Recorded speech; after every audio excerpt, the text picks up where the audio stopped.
অর্থাৎ ফেরেশতারা আল্লাহকে বলতেছেন, আল্লাহ আপনি কি এমন একটা জাত দুনিয়ার জমিনে পাঠাইতে চান, এমন একটা জাতিকে আপনি সৃষ্টি করতে যান যারা কেমন যেন আইসা দুনিয়ার মধ্যে মারামারি করবে, ভাই ভাইয়ের সাথে দ্বন্দ্ব থাকবে, ব্যবসা নিয়ে দ্বন্দ্ব থাকবে, জমি নিয়ে দ্বন্দ্ব থাকবে, এরকম রাজনীতি নিয়ে দ্বন্দ্ব থাকবে, চাকরি বাকরি নিয়ে দ্বন্দ্ব থাকবে, হিংসা থাকবে, অন্যর ভালোটা পছন্দ করবে না, এরকম ভাবে মা বাবার সেবা যত্ন করবে না। এরকম আপনি একটা দল পাঠাইতে চান যারা দুনিয়ার মধ্যে সে হাঙ্গামা করবে, মারামারি করবে, কাটাকাটি করবে, এরকম মানুষের উপর জুলুম করবে, অত্যাচার করবে, জেনা করবে। আল্লাহ পাক রব্বুল আলামিন তখন সাথে সাথে জানায়া দিল, এ ফেরেশতা ইন্নী আ'লামু মা লা তা'লামুন। হে ফেরেশতারা শুনে নাও, শুনে নাও, আমি আল্লাহ যা জানি তোমরা তা জানো না। আমি আল্লাহ পাক রব্বুল আলামিন মানুষ সৃষ্টি করব।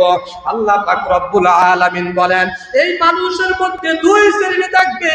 এক শ্রেণী হলো ওয়ালাকাদ কাররামনা বানি আদম ওয়া হামালনাহুম ফিল বাররি ওয়াল বাহরি ওয়া রাযাকনাহুম মিনাত তাইয়্যিবাত। বলে এই মানুষের মধ্যে একটা শ্রেণী থাকবে, বলে তারা আল্লাহ পাকের এত নৈকট্য অর্জন করবে, বলে তারা ইবাদত করতে করতে, ভালো কাজ করতে করতে করতে একটা পর্যায়ে ফেরেশতার চাইতেও তারা বড় দামি হয়ে যাবে। সুবহানাল্লাহ।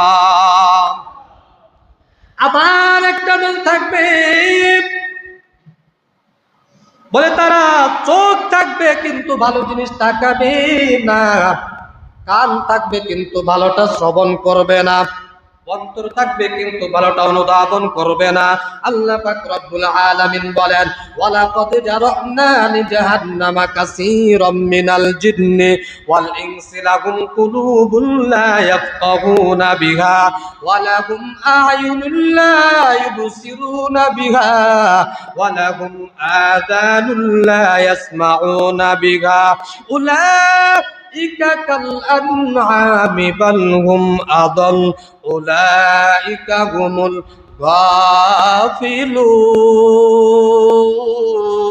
গাফিলুন।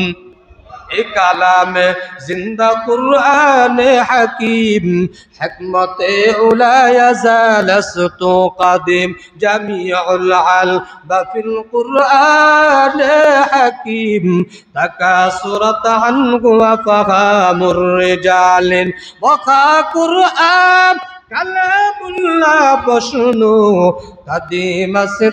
কাদিমাসতি লায়নুর। আমার আল্লাহ জানাইয়া দেয়, এই মানুষের মধ্যে একটা শ্রেণী থাকবে, বলে তাদের চোখ থাকবে ঠিক কিন্তু ভালো জিনিসের দিকে তাকাবে না, মোবাইলের দিকে তাকাবে, বলে নাটক দেখবে, সিনেমা দেখবে, মুভি দেখবে, এরকম ভাবে বেগনা নারের দিকে তাকায়া থাকবে আর বলতে থাকবে। আর এক শ্রেণীর লোক থাকবে, বলে তাদের কান আমি আল্লাহ দিয়েছি কিন্তু তারা কান দিয়ে আওয়াজ মাহফিল শুনবে না, কোরআন তেলাওয়াত শুনবে না, তারা শুধু অশ্লীল কথাবার্তা শুনবে, গীবত শুনবে, শাকায়াত শুনবে, চকল করে শুনবে, এরকম ভাবে গান বাদ্য শুনবে, সিনেমা শুনবে, এরকম ভাবে অশ্লীল যত কথা আছে সেইগুলোর দিকে তারা মনোনিবেশন হয়ে যাবে। আর একদম থাকবে আমি আল্লাহ তাদেরকে অন্তর দিয়েছি কিন্তু এই অন্তর দিয়ে তারা অনুধাবন করবে না। আল্লাহ আমাদেরকে সৃষ্টি করেছেন, আল্লাহ আমাদেরকে দুইটা হাত দিয়েছেন, আরেক ভাইকে কেন দুইটা হাত দিলেন না? আমাকে দুইটা চক্ষু দিয়েছেন, আরেকজনকে কেন অন্ধ বানাইলেন? আমার নাকটা কত সুন্দর দিয়েছেন, আমার চোখ দুইটা কত সুন্দর আকর্ষণ করে দিয়েছেন, ঠোঁটের জায়গা ঠোঁট দিয়েছেন, চোখের জায়গা চোখ দিয়েছেন, নাকের জায়গা নাক দিয়েছেন, কানের জায়গা কান দিয়েছেন। কানের জায়গায় নাকটা দিলে কিন্তু বাবা একবারে খুব সুন্দর দেখা যাইত না, অসুন্দর দেখা যাইত, বলে চোখের জায়গায় যদি কানটা দিয়ে দিত একেবারে খারাপ দেখা যাইত। এই জিনিসগুলা